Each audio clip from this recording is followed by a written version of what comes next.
The unknown after letting go. I've got some questions here that a friend of mine is testing me. So, so I'll see how I do. I've done it the old-fashioned way here. I've printed them off. So okay, let's see what we can do. So all right, this video we're gonna make here is the unknown after letting go. A follow up to the previous video of letting go. But anyway, this is what we all go through. So let's see how we go here and get some value and put in some real life examples. Letting go, yeah, look, it's one thing, isn't it? Yeah, it's one thing. When you're in it, it's another story. But what comes after? The unknown. And I guess when I look at it for myself, I always like to give my own examples. You've let go of something. It's a job that you've been in for a while, relationship, been there, marriage, or just an old identity, and now you're starting afresh at a blank page. For whatever reasons why you let go, each their own.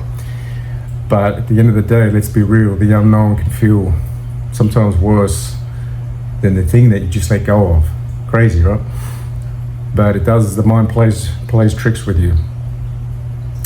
Because at least with the old, you knew where you stood.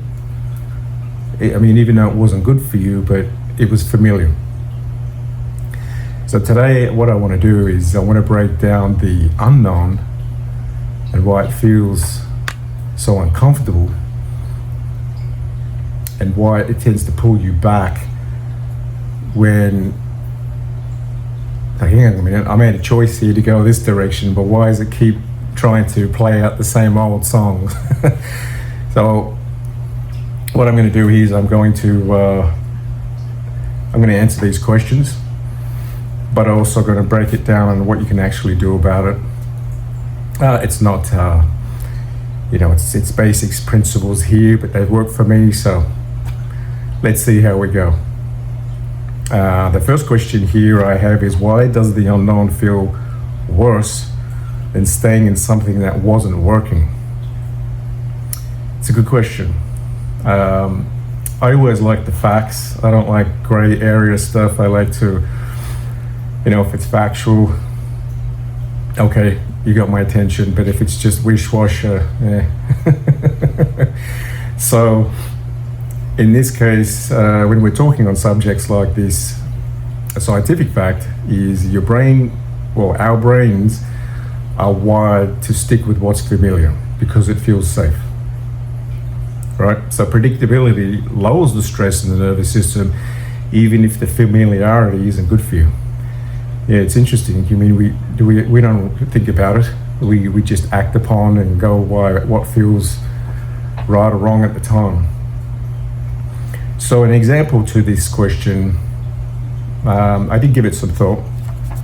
I'm not doing this live off the cuff here. I did give it some thought, and I think something really grounded and real that some people I've known have been close to me is they come from other countries to start afresh. They've come from countries that are either underdeveloped or third world countries, and lower regions, and they've all wanted to come to countries like this. I'm saying here, USA, for a better life. The courage to start over. But let's think about what they would have actually faced while making that big move. When they arrived here, everything was new city, new culture, new people. For some, for most, there's a deep excitement for a new path. and new possibilities, new opportunities. Career and personal. So there's a lot to look forward to. But what's not talked about is how unsettling the unknown can feel. And that can be quite daunting. Imagine leaving everything behind, your family, your culture, your routine, even if you're in search of a better life, right? The brain doesn't just accept the change and say, yep, no problem. It does try to resist that change and put you back to what is the familiar, even when it knows it isn't fulfilling. It's like a tug of war effect. You feel like you're on this path, you have direction, you know where you're going. It's a great feeling when you know what you're doing and where you're going. But then there's that little voice creeps in sometimes and says, hey, I'm over here, and gives you some doubt. And for people who have come from very different circumstances, that urge is stronger. The brain will crave what's familiar, right? So that's predictability. Predictability of a certain way of life, which is the familiar. But even if you are in the face of discomfort, people do push forward because they have their vision, they have their dream. They have the courage to move past what was familiar because they know something is better waiting for them. And even if they don't know exactly what it is yet, that takes a lot of courage and faith.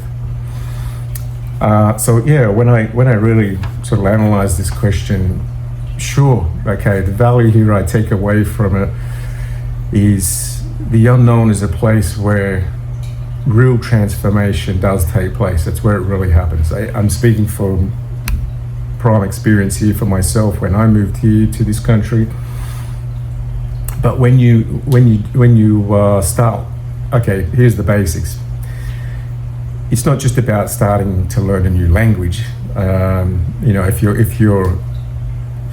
your native language is not English, or just finding a new routine, it's the small things that actually make a difference. And a good example here is for me is I just remember, I think I was at a mall, like a small shopping mall, and there was a Target, a Starbucks inside. So anyway, I'm standing in line waiting for it. I get a coffee, and I have no clue what I'm ordering here. I see coffee. I know coffee, of course, but everything's different. The words, the name is different, and all this sort of stuff. So for me, it was starting a conversation with someone in the line. I just break the ice with something, and I ask a dumb question about, hey, what's this rewards program I see on the board? Does that mean we get something for free here, or what's going on? And so this fella, he chuckled a little bit, and he said, no, he says you collect it over time with points and all that. I said, oh, okay, no worries. And I said, you get a free donut or something? And so we created a bit of a rapport here. He's a pretty cool guy. And from there, I just asked him, what about a good grocery store around here?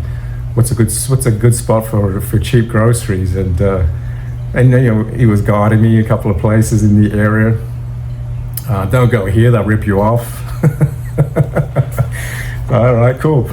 But I do the same if I was going out to a few years ago, I'd go to a bar of an evening, and I'd always go to the bar, to sit at the bar, have a steak and a beer, and you're always going to talk a bit to someone.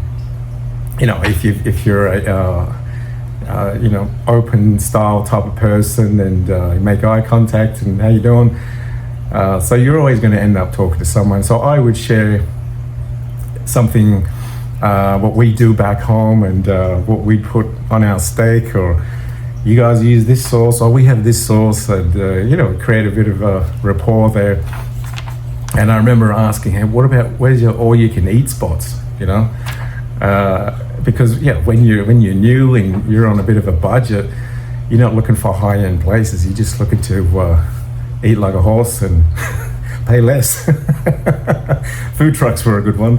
But anyway, so the point here is I'm making, it's the same with those are basic principles, but the same when I was going for an interview for a job, something like that. I wanted to make sure I was taking the right route, because I'd say, hey, is it okay to take the bus, or am I putting myself at risk here? So those conversations were fun, but they may seem small and insignificant. But things like that, they definitely helped me along the way, just one day at a time, right? Just to build a bit more confidence in my surroundings. I mean, sure, I've been here before, don't get me wrong. I wasn't blind to the fact that, I'd never been here, but I visited as a tourist. But to actually move here and to settle in and, understanding the credit score and all this jargon is what the hell? There's no credit score where I come from. Jesus, yeah, that was interesting. Anyway, that's another story. But but the thing is, it's how you operate. And slowly, I made some new friends, got familiar with things, and started to settle in. So when I look at that question, it reminds me the people that come here, or any country. But I guess I'm looking at more relating to people that come from lower, is in third world countries and countries that have got less of, is where I mean. And they're looking for that better life. Some come by plane, some come by boat, and they're just to escape or get away. There's a few of these stories that I've been involved with where I volunteer with the elderly, where they've come from. Just fascinating. So to start a new life. But that's I hope that answered the question there in a roundabout way. The next question I wanted to touch on here is, why does my mind keep jumping to the worst case scenario when I don't know what is next? Yeah, it happens. How can I answer this one?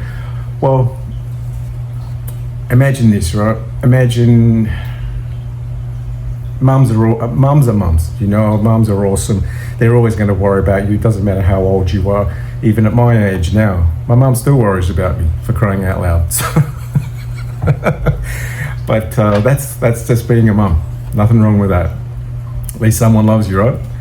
But anyway, so knowing, the mums and dads out there, knowing that their son or their daughter are alone in a foreign country, they've hit the road, taken on a new chapter, building it from scratch. I mean, from zero, nothing, and with very little money. And could you imagine, of course, they want the best for them, but the silence, in between the phone calls or the text messages, different time zones. And could you imagine how their minds are operating? I mean, is he or she safe? Are they okay? I mean, I was getting that. Well, I got here as a grown man, and hey, it's just care, right? It's just care and making sure you're okay. It's natural. That's what parents do. That's what people who care about you, that's what we do. But then there comes that, I guess, deeper fear a little bit there. What if something happens and you're not there? It's out of your control. So much unsettlement in the mind, and that's the mind trying to fill that space of the unknown. And even if things are fine, the unknown drives the brain to predict every possible fear. Yeah, it plays on you. And the truth is, we all do this in our lives. Of course, but it's that silence between what we know and what we don't know becomes that breeding ground for fear. Yeah. So when I look at this, question, it's so real that the key here isn't to force yourself to stop worrying, because being concerned is being humane. The key here is to separate fact from fiction. To ask yourself, do I actually have evidence for this thought, or is my mind just creating more drama than what's necessary right now? And it's not about shutting off your feelings or your worry or your concern. It's just about keeping it in check, respecting what's real and what might not be real. So the value I take away from this question, and one way to do that is setting a personal threshold. You got to do something about it, otherwise you're going to get yourself in a state. And for example, if I don't hear back within 24 hours, then I'll act upon what I feel is right for the next step. And that just gives me structure. You're not ignoring the unknown, you're just not allowing the mind to take over in the meantime, just like I said, with unnecessary thoughts. And during that time, I don't keep it all inside. What I tend to do is I'll talk it out with someone I trust, partner, a family member, a close friend, just to get together. You want to go for a coffee, you want to go grab a beer together. And just communication for me eases the pressure, and I get it off, and I get an outside perspective. And that often calms my mind, and it just gives me a bit of, it centers me, keeps me grounded. And that way I think, yeah, you're right. Yeah, I'm probably overthinking. And we can all tell ourselves that, but when we have someone that a good person that's in our life, or people in our life, it's just a reminder, just a tap on the back, say, hey, all is well, all is going to be good. Yeah. And just lastly on that, I mean, you could do the basic things we all know, but believe me, those basic things are always the best. As they say, the simple things are always the best. And go for a walk, grab a coffee with a friend, as I said before, it just shifts that energy.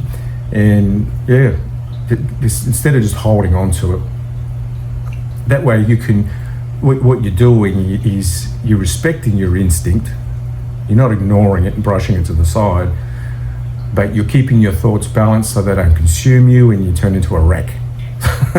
Yeah. Question number 3.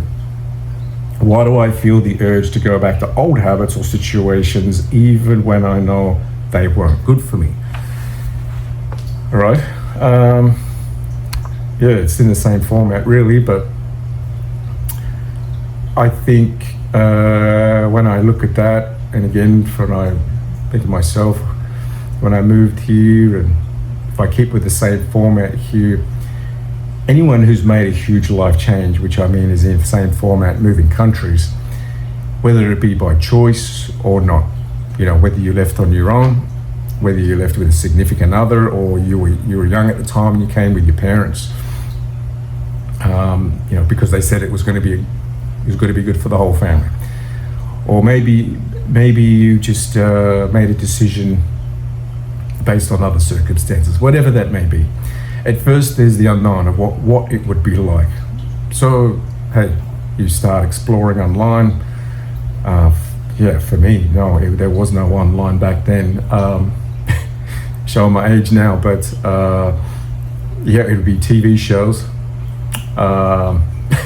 some classic old American TV shows, and I guess magazines, and also, you would always get billboards or stuff. Oh, this only happens in America, and you'd have this sort of vision. Yeah, so that was my way, but of obtaining knowledge. But I think when you're in that unknown, I mean, you're thinking of a big city or a small country town, wherever it is you're parking yourself up. The sights, the opportunities, places to go. What sort of food do they cook here? I mean, even down south, just like Texas, places like that, the steaks and everything is huge. It's awesome. So there's so many great states in the US, but there's so many cultures as well, and great things you can explore. So whatever turns you on, whatever does it for you is where you'll be. And so it all sounds great, right? It sounds exciting, but then once you start to get it into a little bit of a groove, crazy how the old pattern of what you knew triggers. Just pops up now and then, catches you off guard. And especially if it's a different culture, or the food you used to eat, the family get-togethers that you had, the collaboration, the routines that felt normal, the jokes, the arguments, the urge to possibly go back because it sends off triggers of, I miss that too. Yeah, I miss how they used to do that. Little things, it's all comfortability. It feels like comfort. And that's what's your biology reminding you of the known, right? Because it's already ingrained in you.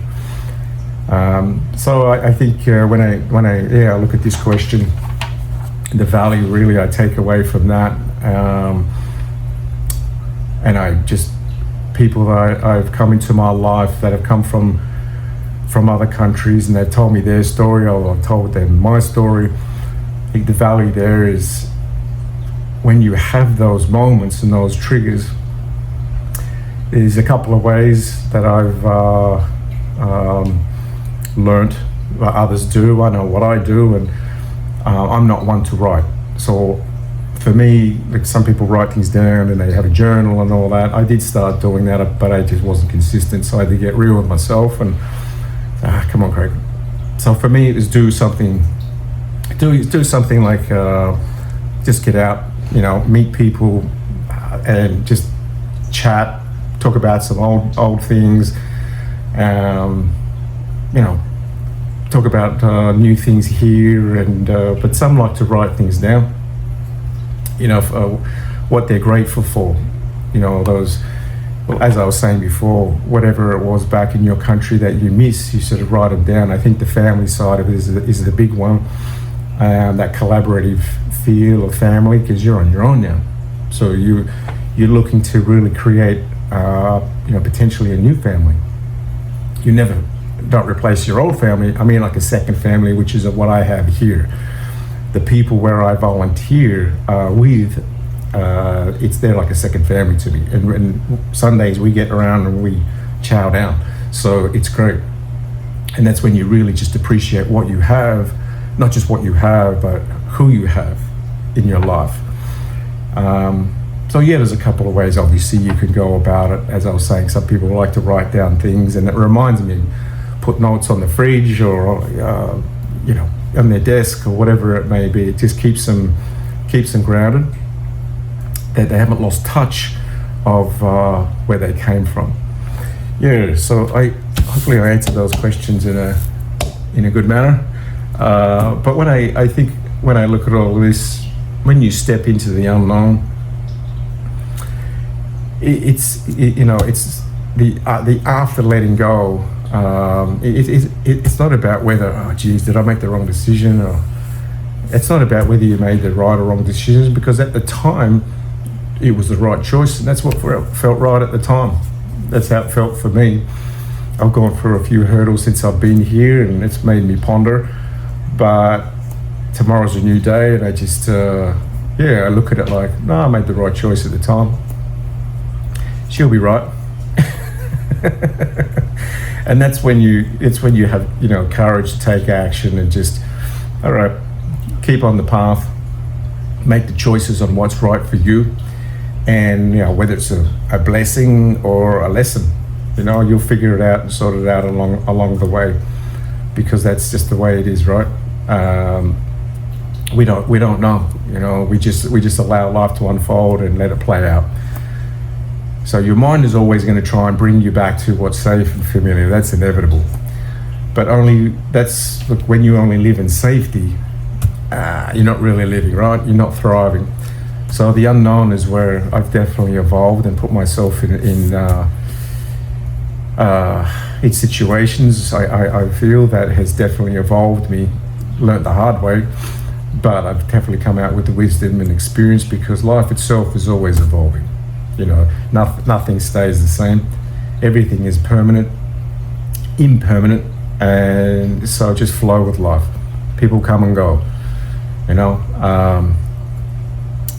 things come and go, jobs come and go. It is what it is.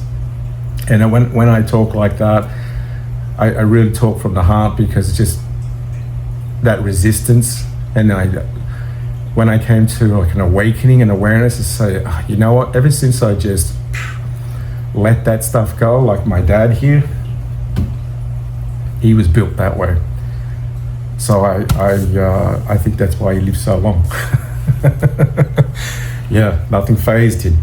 He just went with the flow of life, and just allowing the process of whatever that is to unfold. Yeah, good for the soul. Yeah, definitely. It's definitely better than stressing, because it doesn't really serve you well, does it? As we all know. So if there's one thing you want to take away from this, let it be this: you don't have to solve the unknown.